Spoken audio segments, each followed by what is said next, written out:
Hi, this is Gautam. Welcome to the second episode of the Nagaland book list. For today's episode, we are looking at his novel Waiting for the Dust to Settle by author Veio Pou.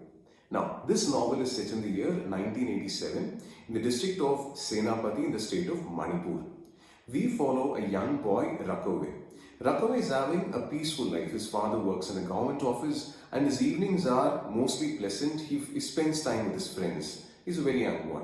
And though he does not understand the occasional intrusions of military convoy on National Highway 39, he does like the military officers. He looks at them, he's inspired by their costume, and maybe he has a hidden ambition of becoming a military officer or maybe joining the army. But things take a disruptive turn in 1987. Now, the underground movement in Nagaland launches an ambush against the Assam Rifles. And the Assam Rifles, in retaliation, launch Operation Bluebird, where they raid several villages, especially surrounding the Oinam Hill.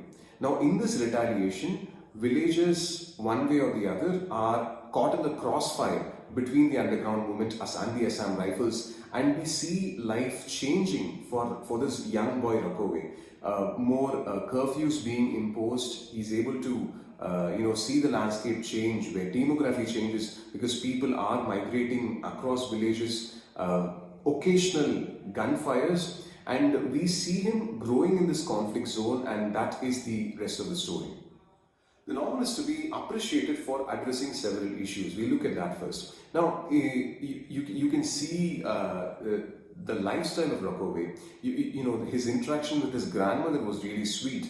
How she gives him very interesting stories on folklore. At the same time, you also get the darker side that this tradition and folklore may not get carried on to the next generation with modernity. You also see his ambition change. As a young boy, he wanted to become a military officer, but with his own personal experience, what happens to his uncle and how the landscape changes, he decides to change his own ambition. So how this shift in his mindscape happens, and the enigma associated with Christianity, that even if there is conversion to Christianity, certain tribal values in Christianity might be in conflict. That was an interesting perspective again. The part which I like the most is when he migrates to Delhi for pursuing his higher studies, and when he migrates to Delhi, he's able to understand that his identity changes, that the concept of identity is fluid itself.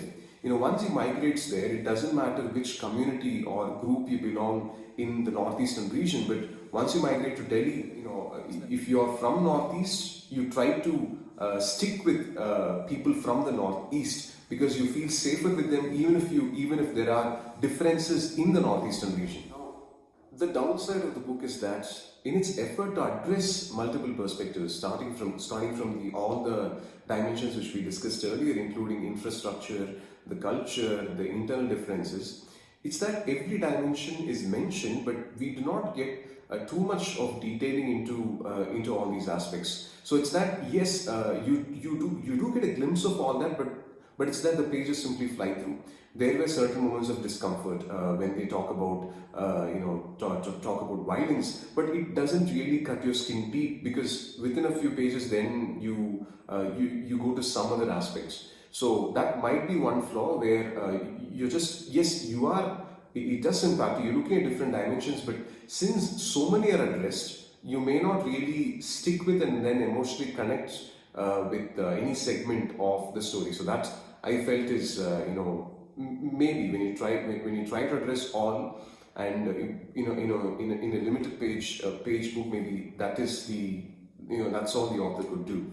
But anyway, this is a novel which one should read for understanding Operation Bluebird and the consequences behind it, and it does give you a glimpse of life of Nagas who live outside the political boundary of Nagaland. That's it for now. Meet you with the third book maybe in a week or two. Bye.